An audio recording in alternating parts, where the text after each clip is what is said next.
Hey everybody, this is Common Sense 365 back at you again with another caseworker story, okay?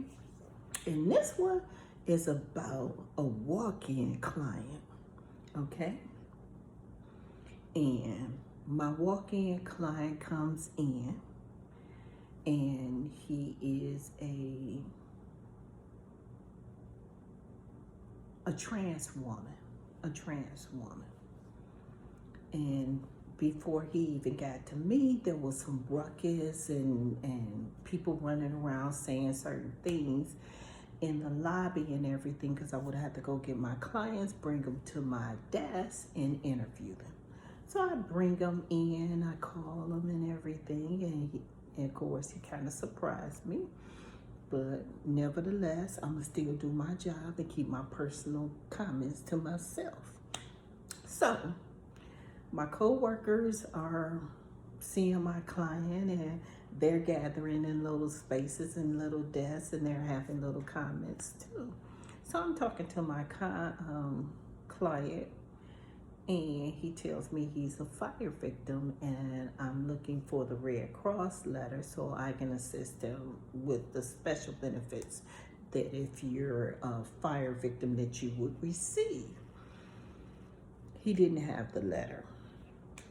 And so we were talking, we were talking and stuff, and he shared some things with me, and I shared the word with him for encouragement and everything. And so I continued to process him, but I kept on getting a vibe that somehow something else is going on here and everything. And a lot of people don't know, we also, as caseworkers, used to get alerts. And these alerts could be criminal alerts if they had an active warrant or anything. There was not an active warrant for my client when he first came in. But this is when this case gets very interesting. I process him. He is staying in a shelter. He was staying in a shelter, which was like alarming for me, because if you're a fire victim, Red Cross will put you up and everything in a hotel. So I thought, why are you in a shelter at that time? And this was in the early 2000s, and he was in a men's shelter. So I was like, this is very odd for him to be in a men's shelter. So I always kept that in the back of my mind. I process him and everything. We have a lovely conversation, and then I escort him to the lobby again.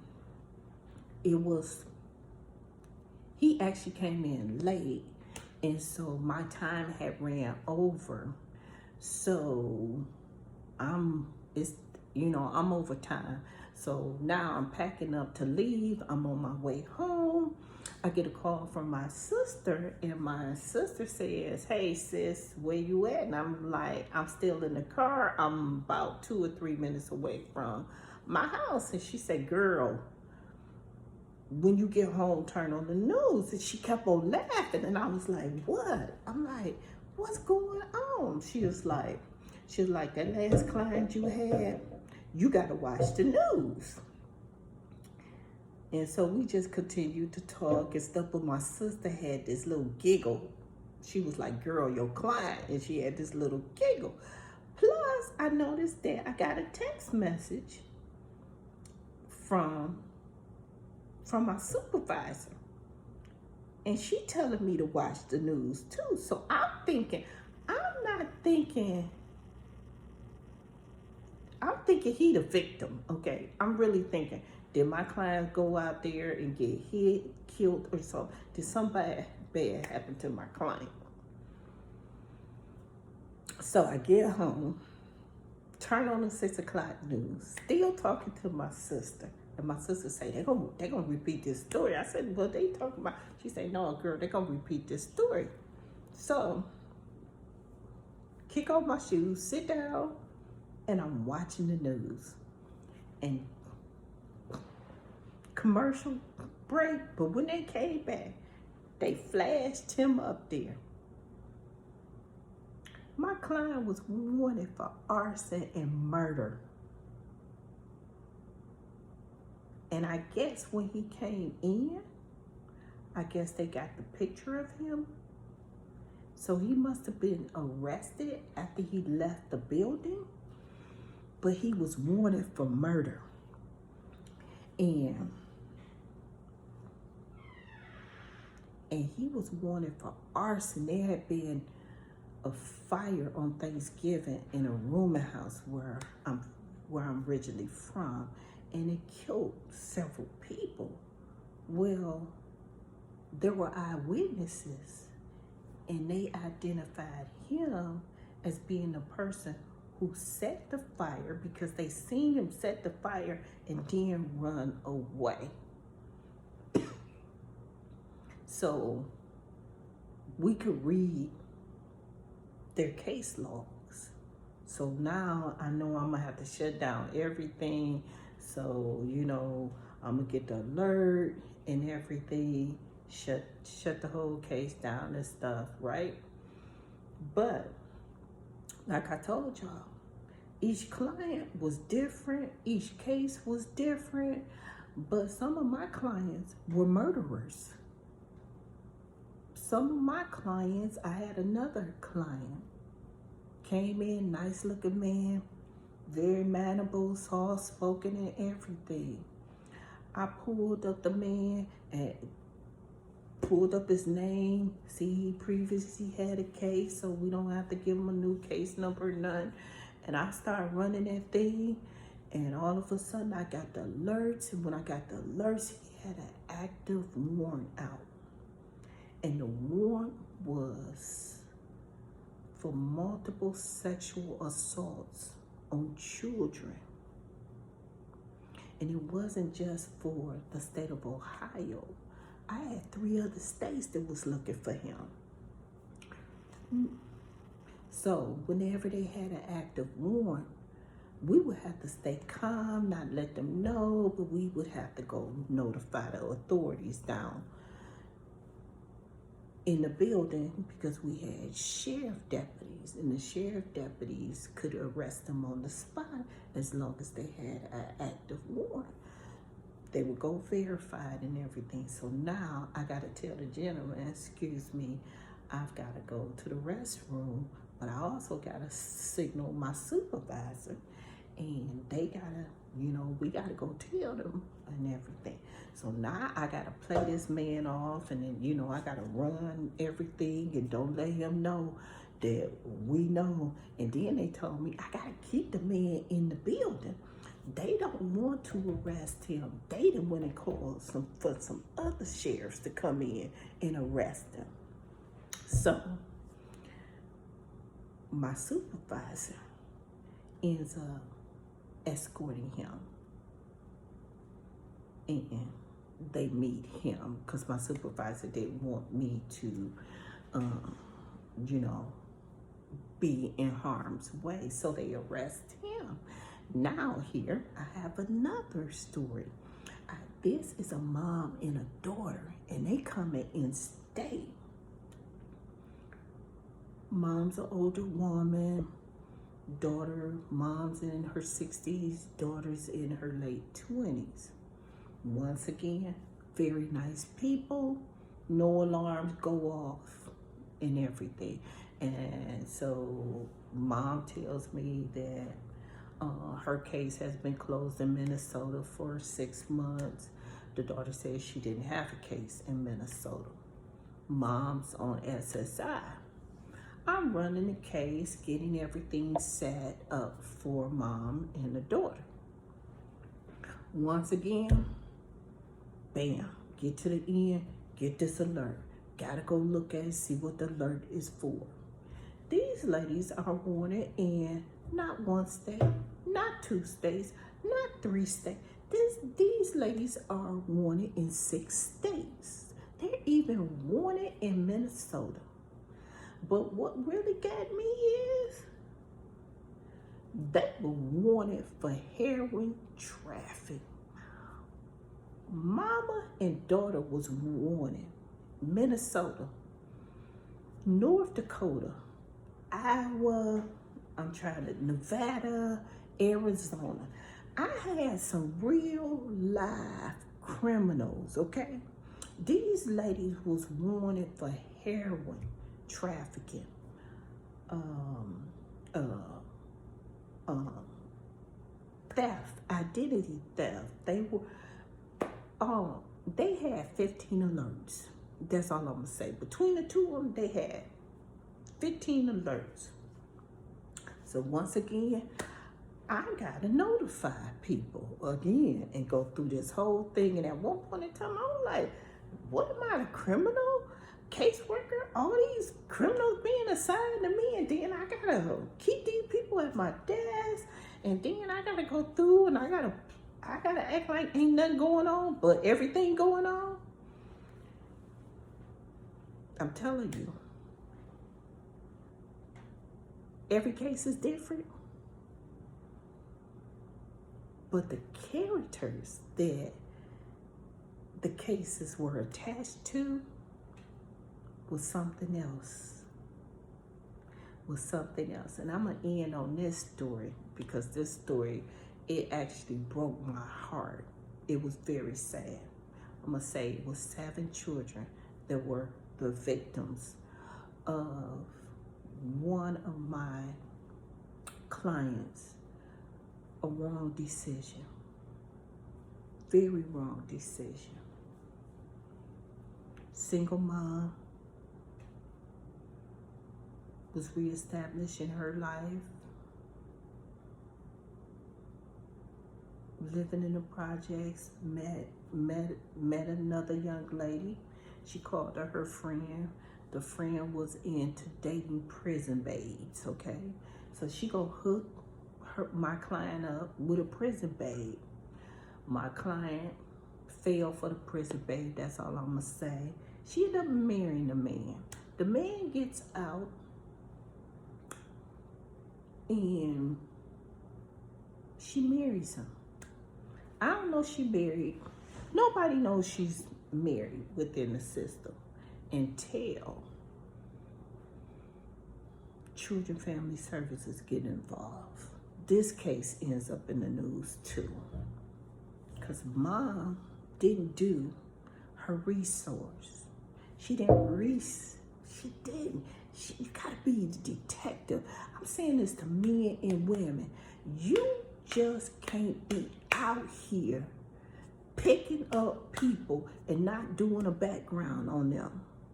You got to check people out. I even had a cousin, because he knew two of his female cousins worked in the system. One worked criminal and I worked this one. He was always trying to get us to do backgrounds on women, but that's a whole nother story. But because she failed, I don't know why she was even dating prison babes. This was a very nice looking woman, okay? And she had a decent job and everything. And she was making the right steps to even get off of her benefits. But guess what she did? She married this guy without doing background check. And she assumed because her girlfriend dude was in jail for drugs, that this guy was in jail for drugs. But you can't assume anything, because you know what?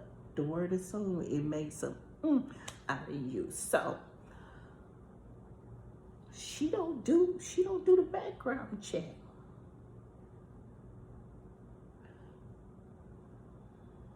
Kids spend the night over her sister's house, and she has to work late. Her sister children comes to her house if the sister has to work late.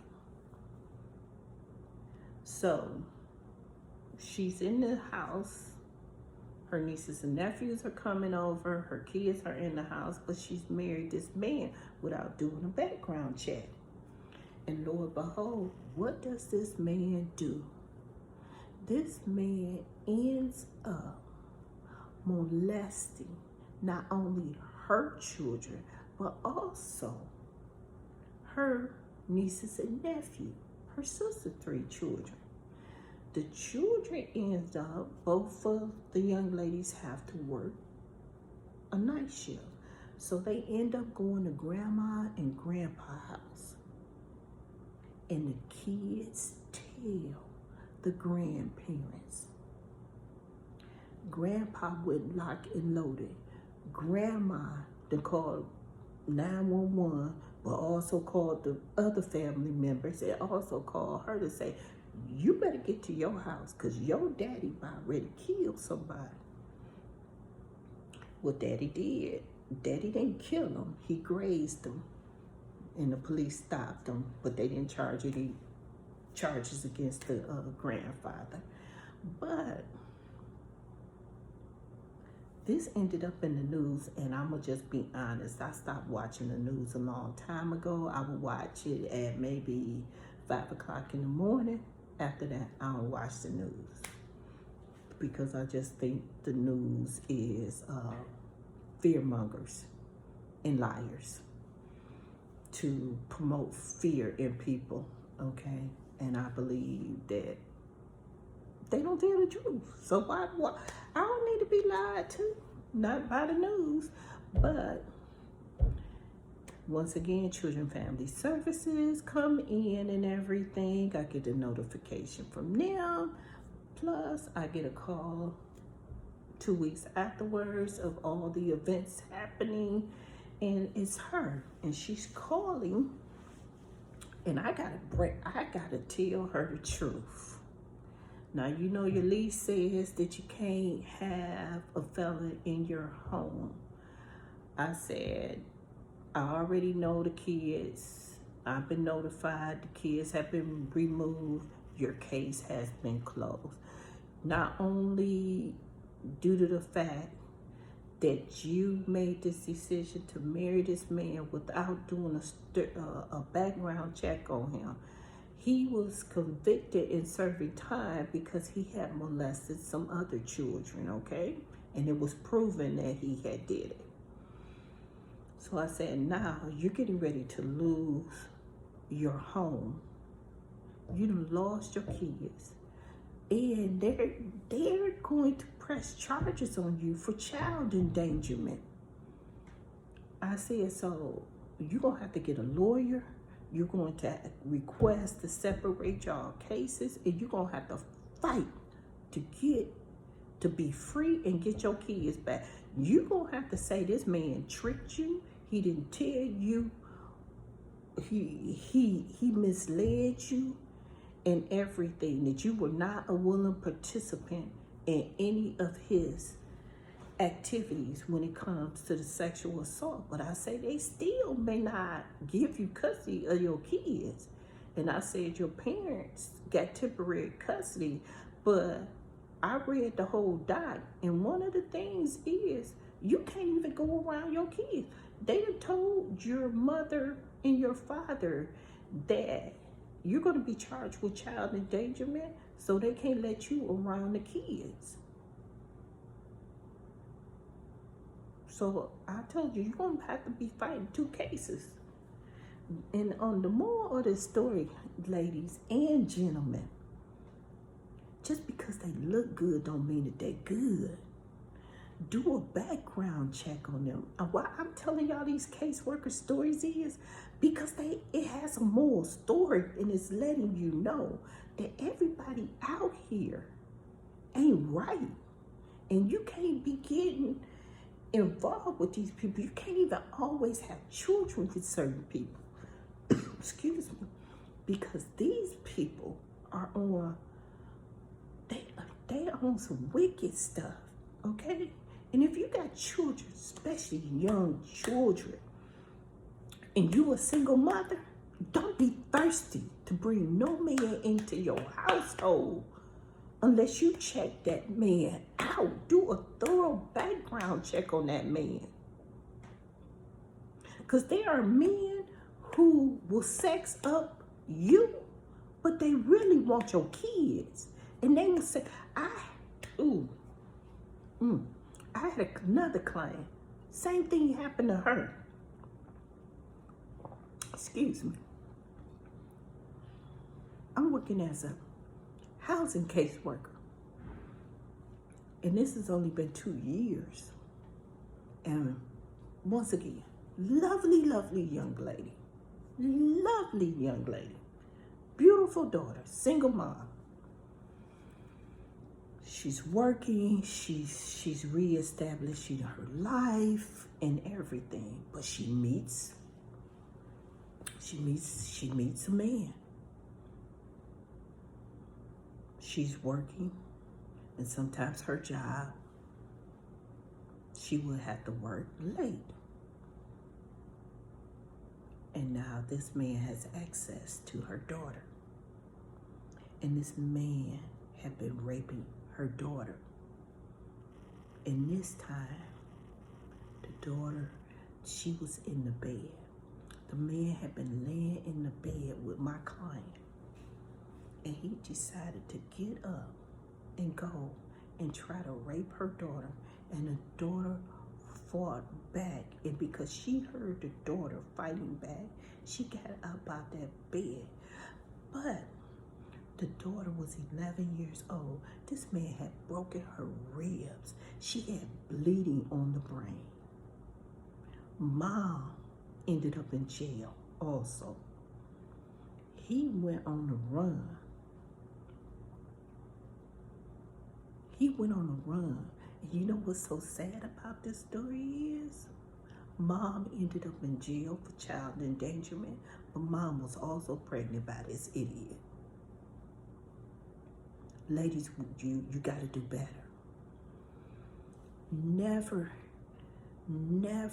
ever let loneliness make you think that you are alone.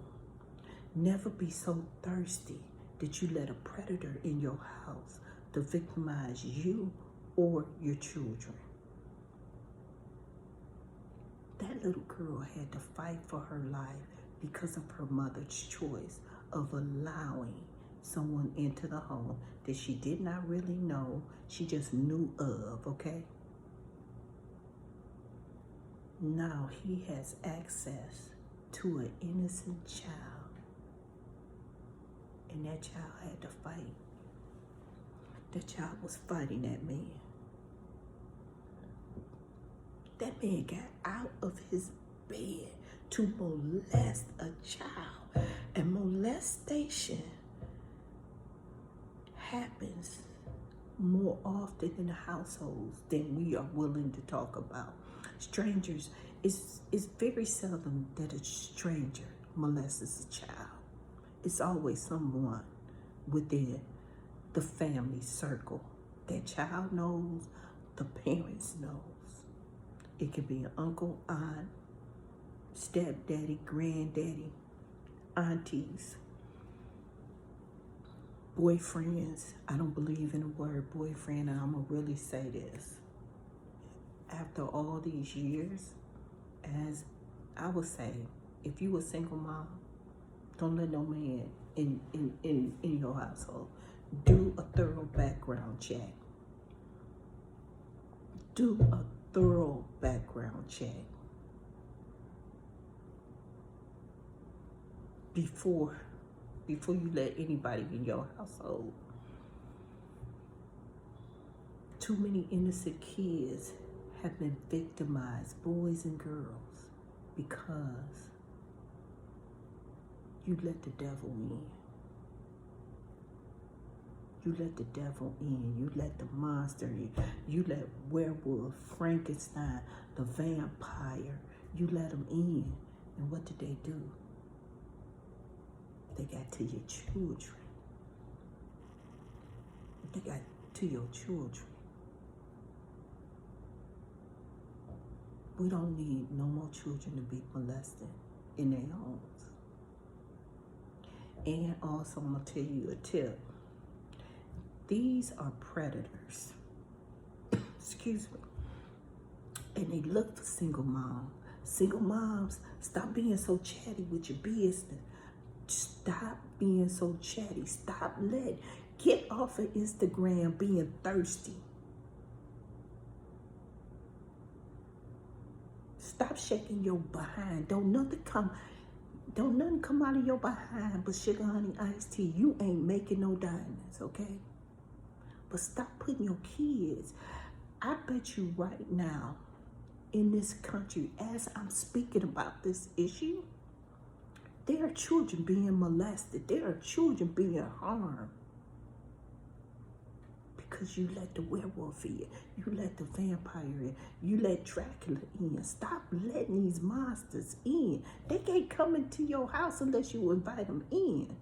It's one thing for somebody to break in your house and violate your home, but it's another thing when you let them in the door.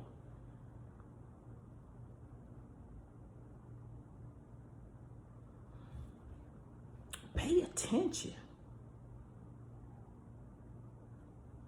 I'm going to say something to all the women. Close your legs. Let your spirit tell you. If the person coming around and what y'all call butterflies, that ain't butterflies. That's your spirit telling you you're in danger. That person ain't right. Stop letting these perpetrators come into your life. And if you do have them, and they always complaining about this child, a Pacific child, or children, you need to wake up. You need to wake up, because it may be more than what you seeing, okay? And all mothers, listen to your children. If your children telling you something, believe them. And go do your investigations. Go and do your investigations. Go do your investigations. The only way to stop is that we as an adults listen to the children and stop it. Ain't nobody jealous. Ain't nobody hating. But please, please, please, pay attention. Close your legs. Get off your back. Stop shaking your behind. And pay attention to your children. You are the guardian of your children. And I hope I have made you aware that if you don't pay attention, and if you are not investigating and doing background checks, you can lose your children because you are starry-eyed over a child molester, over a predator, and they come into your house. It ain't always about your daughters. They even go after your sons, because I'm gonna just say this: every 8 child, girl, every 3 girls, and 3 out of 5 girls in America are molested in their own household by someone that they know. Every 4 to 10 boys are molested in their household by somebody that they know. By somebody that they know. So not only do you have to watch out for the people on the outside, you better be watching out for the people on the inside. And I started, these are my caseworker stories, and these are actually true stories. I'm just not going to use anybody's name, and I didn't tell you where I was from for a reason. But once again, this is a PSA. Ladies, get off your back. Close your legs. Open your eye and spirit and start to pay attention to your children. Let your children feel as though they are loved and protected, and keep them covered, but do the investigation. If he's interested in you, do not introduce your kids to him until you done checked his background out and y'all smooth. 90 days, 6 months. Don't expose your kids to a monster, to a predator, the vampires, the werewolves, the Frankensteins. No, no. Stop doing that. And on the other side, no. Have a blessed day. If you want to ask me questions, please click thumbs up, and please comment. Let me know if you want to talk about this more. Also, aka, I'm also a minister. So, ladies and gentlemen, please keep your eyes open and your spirit open when it comes to the children. Always let the children know that you can come and talk to them about anything, about anybody, and you listen. You listen, not accuse, and especially don't call your kids liars. If they come to you and say, so-and-so done touched them, and ladies, never allow your little girls to sit on a grown man's laps, okay? Under no circumstances, okay? But please, please, please, stop inviting Frankenstein and Dracula and werewolves and witches and warlocks into your home. And on the other side note, have a blessed day.